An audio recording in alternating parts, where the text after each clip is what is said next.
नमस्कार, स्वागत है आप सभी का हमारा उत्तर प्रदेश में और मैं हूं आपके साथ काव्या सेन। चलिए नजर डालते हैं हेडलाइंस पर।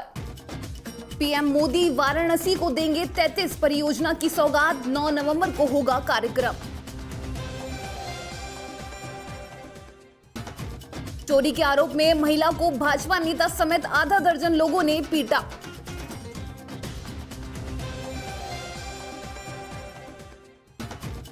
मुख्य विकास अधिकारी एवं प्रभारी जिलाधिकारी ने रामा मेडिकल कॉलेज किया औचक दौरा तथा जरूरी दिशा निर्देश दिए। और अब खबरें विस्तार से। दीपावली से पहले प्रधानमंत्री नरेंद्र मोदी अपने संसदीय क्षेत्र वाराणसी को 33 परियोजना की सौगात देने जा रहे हैं। 9 नवंबर को स्मार्ट सिटी योजना के तहत वह वर्चुअल कार्यक्रम के जरिए स्मार्ट काशी का नींव रखेंगे। इस दौरान पीएम मोदी शहर के सभी वार्डों के पूर्ण विकास की योजना का शिलान्यास करेंगे। शहर में 128 करोड़ की लागत से 3000 एडवांस सर्विलांस कैमरे लगाने की योजना का भी शिलान्यास पीएम मोदी के हाथों होगा। 9 नवंबर को सुबह 10:30 पर पीएम मोदी वीडियो कॉन्फ्रेंसिंग के जरिए नई परियोजनाओं का शिलान्यास एवं लोकार्पण करेंगे। इस दौरान पीएम मोदी बेनियाबाग में प्रस्तावित मल्टी लेवल पार्किंग, खिड़किया घाट का पूर्ण विकास, सारनाथ की लाइट एंड साउंड परियोजना के अलावा 105 आंगनबाड़ी केंद्र और 101 आश्रय केंद्र की परियोजना का शिलान्यास करेंगे। इस कार्यक्रम के ऐलान के साथ जिला प्रशासन अब पीएम के प्रस्तावित कार्यक्रम की तैयारियों में जुटा है। वाराणसी में 9000 करोड़ रुपए की 135 परियोजना निर्माणाधीन है। पीएम मोदी अपने इस कार्यक्रम के दौरान 620 करोड़ रुपए की 33 परियोजना की सौगात वाराणसी को देंगे। पीएम मोदी के इस कार्यक्रम के दौरान उत्तर प्रदेश के मुख्यमंत्री योगी आदित्यनाथ भी लखनऊ से वर्चुअल तौर पर जुड़ेंगे। खबर जौनपुर से, जहां जौनपुर प्रेस क्लब की जनपद में एक आपातकालीन बैठक की गई, जिसकी अध्यक्षता क्लब के अध्यक्ष कपिल देव मौर्य ने की। क्लब के सभी पदाधिकारियों और सदस्यों ने एक साथ मिलकर रिपब्लिक भारत न्यूज चैनल के एडिटर चीफ अर्णव गोस्वामी के ऊपर जिस तरह से पुलिसिया कार्रवाई की जा रही है उसकी घोर निंदा की और जिलाधिकारी को पत्राचार के माध्यम से प्रधानमंत्री और राष्ट्रपति को एक संबोधन भेजा। कपिल देव मौर्य ने कहा कि जिस तरह से महाराष्ट्र सरकार अपना सत्ता का दुरुपयोग करके पुलिस के बल पर भारत देश के स्वतंत्र स्तंभ को गिराना चाहती है, ये एक बदले की भावना को दिखाता है। इस तरह से प्रेस की आज़ादी को रोकने का प्रयास किया जा रहा है। ऐसा हम और हमारा संगठन किसी कीमत पर बर्दाश्त नहीं करेंगे, इसलिए हम इसकी घोर निंदा करते हैं। और मैं ये कहना चाहता कि अर्णव जी को प्रताड़ित करना बंद किया जाए और प्रेस को अपने स्वतंत्र रूप से काम करने दिया जाए।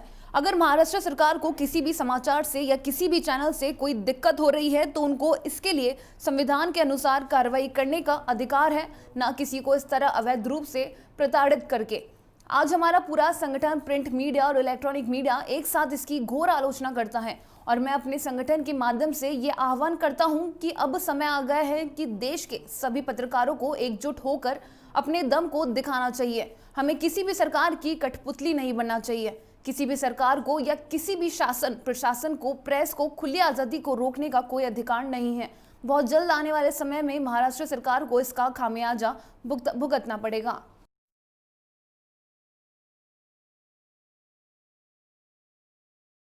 ताकि भविष्य में पूरे देश में कहीं भी पत्रकारों का उत्पीड़न या इस तरह से पत्रकारों को फर्जी मुकदमे में फंसाए जाने का कुत्सित खेल न किया जाए।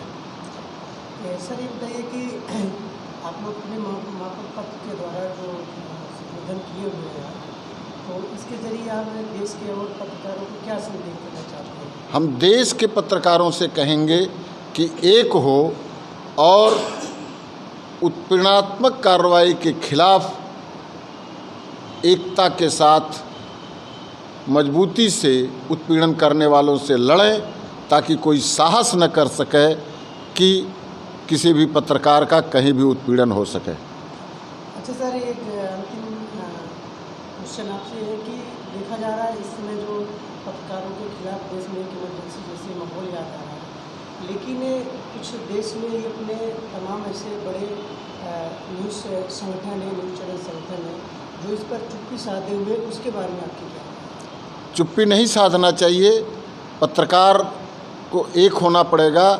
आज जो चुप्पी साधे हुए हैं उन्हीं की वजह है से उत्पीड़नकर्ता लोग एक दूसरे का उत्पीड़न करते रहते हैं, हम एक दूसरे का मुंह देखते हैं, यह हमको नहीं देखना चाहिए। पत्रकार कोई भी हो, किसी भी चैनल या अखबार का हो, किसी भी संगठन या ग्रुप का हो, पत्रकार होता है। उसका काम है कलमकारी करना, उसका काम है खबर चलाना, उसका काम है जनता के हितों की लड़ाई लड़ना। अगर पत्रकार ऐसा कर रहा है तो उसके साथ सभी पत्रकारों को खड़ा होना चाहिए। जी। उपाध्यक्ष जी, हम आपसे ये जानना चाहेंगे कि इस समय जिन पुलिस वालों ने अर्नब गोस्वामी जी को गिरफ्तार किया, सोशल मीडिया पे उन्हें हीरो बनाया जा रहा है और अर्नब गोस्वामी के इस मैटर पे कोई भी क्लियर बात नहीं कर पा रहा है अधिकारियों द्वारा, तो इसके बारे में आप क्या कहना चाहेंगे? देखिए, जो है पत्रकार वर्ग को सियासी शिकंजे से नहीं देखना चाहिए और सियासी शिकंजे के शिकार हुए हैं अर्नब गोस्वामी जी। वहाँ की सरकार एक तरफा ये कार्य कर रही है और बौखला करके, क्योंकि उनके जो कारनामे थे, जो उनके गलत कृत्य थे, उसको अर्नब गोस्वामी जी जो है उजागर कर रहे थे। और पत्रकारों का ये नैतिक दायित्व है कि हम समाज के सामने सही बात रखें और समाज के सामने सही बात रखने। उत्तर प्रदेश के जौनपुर जिले में आज जौनपुर प्रेस क्लब के संगठन द्वारा रिपब्लिक भारत न्यूज चैनल के एडिटर चीफ के गिरफ्तारी के विरोध में एक जनसैलाब लेकर बड़ा आंदोलन किया, जिसमें जिले के प्रिंट मीडिया और इलेक्ट्रॉनिक मीडिया के सभी पदाधिकारियों और सदस्य लोग मिलकर इस आंदोलन को और आगे बढ़ाया और जिलाधिकारी के माध्यम से प्रधानमंत्री और राष्ट्रपति को एक ज्ञापन सौंपा। संगठन के अध्यक्ष कपिल देव मौर्य ने बताया कि हमारा संगठन देश के हर एक पत्रकार के साथ हर समय खड़ा था और आज भी खड़ा है और आगे भी खड़ा रहेगा। मैं महाराष्ट्र सरकार की घोर आलोचना करता हूं कि जिन्होंने अवैध रूप से अपने सत्ता का दुरुपयोग करते हुए प्रेस की आवाज को दबाने का प्रयास किया और प्रेस की खुली हुई स्वतंत्रता की हत्या करना चाहते हैं। आज हमारा संगठन ये आवाज बुलंद करता है कि हम सभी देश के छोटे बड़े पत्रकारों को एक साथ मिलकर अपने ताकत का एहसास करना है। कोई भी किसी भी पत्रकार की प्रेस की आज़ादी को ऐसे नहीं छीन सकता है। अगर जरूरत पड़ी तो हम और हमारा संगठन इस मुहिम को आगे बढ़ाते हुए आगे भी एक और बड़े आंदोलन को चलाने के लिए सोचा जाएगा।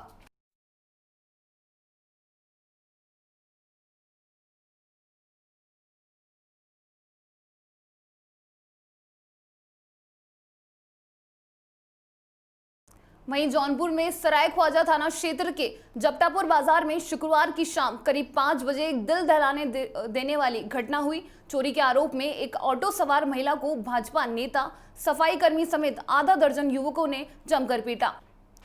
महिला अर्धनग्न हो गई, उसके ब्लाउज में हाथ तक डाल मनभट युवक चोरी का रुपया ढूंढ रहे थे। बता दें कि खेतासराय थाना क्षेत्र के बड़जी गांव निवासिनी एक वृद्ध महिला को शुक्रवार की शाम सराय ख्वाजा थाना क्षेत्र के जपटापुर बाजार में कहीं से आई और घर जाने के लिए ऑटो में सवार हुई। तभी किसी ने महिला पर चोरी का आरोप लगाते हुए मुडेला गांव के मोड़ के समीप उतार लिया। मुडेल गांव निवासी बीजेपी नेता जितेंद्र बिंद, सफाई कर्मी और इनके आधा दर्जन साथियों ने महिला को जमकर बेरहमी से पीटा। महिला बेसुध होकर जमीन पर गिर गई। अर्धनग्न अवस्था में होने के बाद भी मनभट युवकों ने बाल उखाड़, जूते और लात घुसे से बर्बरता तरीके से करीब 7 मिनट तक पीटते रहे। घटना का वीडियो सोशल मीडिया में वायरल होने के बाद हड़कंप मच गया।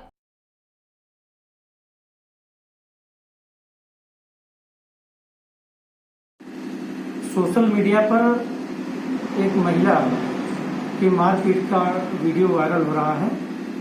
इस वीडियो के संबंध में जांच की गई तो पाया गया कि ऑटो से यात्रा करते समय एक महिला के ऊपर चोरी का आरोप लगाते हुए उसको ऑटो से उतारने के बाद वहां के लोगों द्वारा, वहां इकट्ठे लोगों के द्वारा उसके साथ मारपीट की गई है। इस मारपीट का वीडियो वायरल होने का तत्काल संज्ञान लेते हुए इस पर अपराध पंजीकृत करते हुए वैधानिक कार्रवाई की जा रही है। मुख्य आरोपी को हिरासत में ले लिया गया है। शेष अभियुक्तों के बारे में पहचान कर उनकी गिरफ्तारी के प्रयास जारी हैं और बाद अपराध पंजीकरण अग्रिम विधिक कार्रवाई अमल में लाई जा रही है। वहीं कानपुर में नगर द्वारा कलेक्ट्रेट सभागार में विकास कार्यों की समीक्षा बैठक की गई। बैठक में अधिशासी अभियंता सिंचाई, अपर नगर आयुक्त तथा जीएम डीआईसी के उपस्थित न होने पर चेतावनी जारी करने के निर्देश दिए। बैठक में उन्होंने निर्देशित करते हुए कहा कि समस्त विभाग के संबंधित अधिकारी पूरी तैयारी के साथ बैठक में उपस्थित हो। जो भी निर्माण कार्य किए जा रहे हैं वह गुणवत्तापूर्ण हो, निर्माण कार्य की प्रगति रिपोर्ट उपलब्ध कराई जाती रहे। इस बात का विशेष ध्यान रहे कि निर्माण कार्य में किसी भी प्रकार की बाधा आ रही हो तो तत्काल सूचित करें ताकि समय रहते उसका निस्तारण किया जा सके।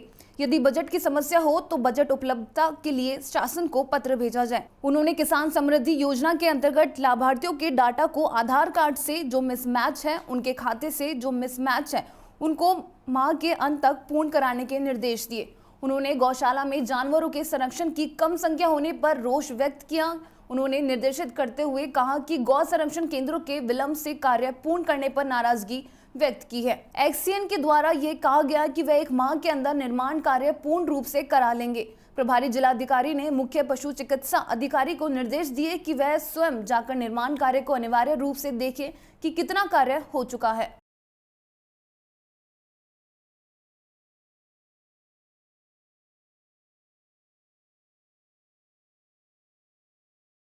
वहीं कानपुर में मुख्य विकास अधिकारी कानपुर नगर जिलाधिकारी कानपुर नगर डॉक्टर महेंद्र कुमार के द्वारा आज रामा मेडिकल कॉलेज का औचक निरीक्षण किया गया। निरीक्षण के दौरान कोरोना के सेकंड वेव के प्रति सजगता और कर्मठता के साथ बेहतर तरीके से कार्य करने के लिए उन्होंने निर्देशित करते हुए कहा कि अपनी पूरी मशीनरी को पूर्व की भांति इसी तरह संचालित करते रहे।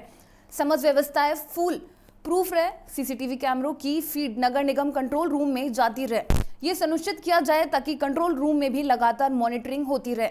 आपके यहाँ आने वाले मरीजों की संपूर्ण हिस्ट्री रखते हुए उनका गुणवत्तापूर्ण इलाज किया जाए। इलाज में किसी प्रकार की लापरवाही नहीं होनी चाहिए। इसके लिए समस्त मानक के अनुरूप डॉक्टर उपस्थित रहे, यह भी सुनिश्चित किया जाए। अस्पताल में जितने भी बेड खाली है उसके प्रतिदिन की रिपोर्ट जिला प्रशासन को पूर्व की तरह भेजी जाती रहे और जो भी मरीज आते हैं उनकी रिपोर्ट भी की जाती रहे।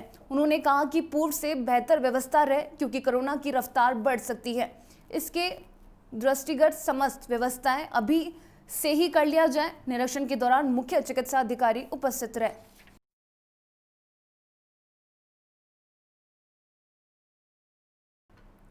खबर उत्तर प्रदेश के सिद्धार्थनगर से है, जहां स्वास्थ्य मंत्री के जिले में लोटन सामुदायिक स्वास्थ्य केंद्र एक बड़ा मामला सामने आया है। जहां के स्वास्थ्य केंद्र के कैंपस में एक बिल्डिंग के टूटने का वीडियो वायरल हुआ है। लेकिन इस जर्जर बिल्डिंग के टूटने में बड़ा मामला यह है कि बिना किसी लिखित आदेश के प्रभारी चिकित्सा अधिकारी लौटने के मौखिक आदेशों पर तोड़ा गया है और हाई कोर्ट के भी आदेशों की धज्जियां उड़ाई जा रही हैं।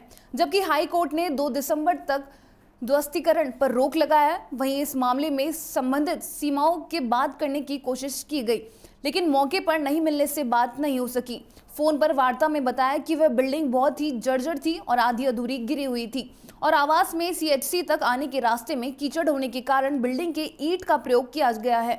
वहीं इस मामले में जिले के जिलाधिकारी दीपक मीणा ने बताया कि मामला संज्ञान में आया है और इसके लिए सीएमओ को बताया है और सीएमओ से पूछा गया है कि जो बिल्डिंग गिराई गई है उसमें पूछा गया है कि जो प्रक्रिया है वह फॉलो की गई है या नहीं। उसी के आधार पर आगे कार्रवाई की जाएगी।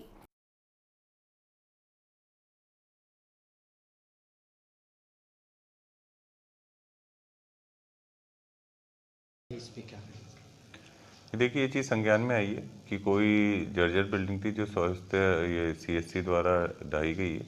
तो इसमें हमने सीएमओ को बताया है और पूछा है कि जो प्रक्रिया है वो फॉलो की गई है, नहीं की गई है, और नहीं की गई है तो फिर उसमें अग्रतर क्या कार्रवाई हुई।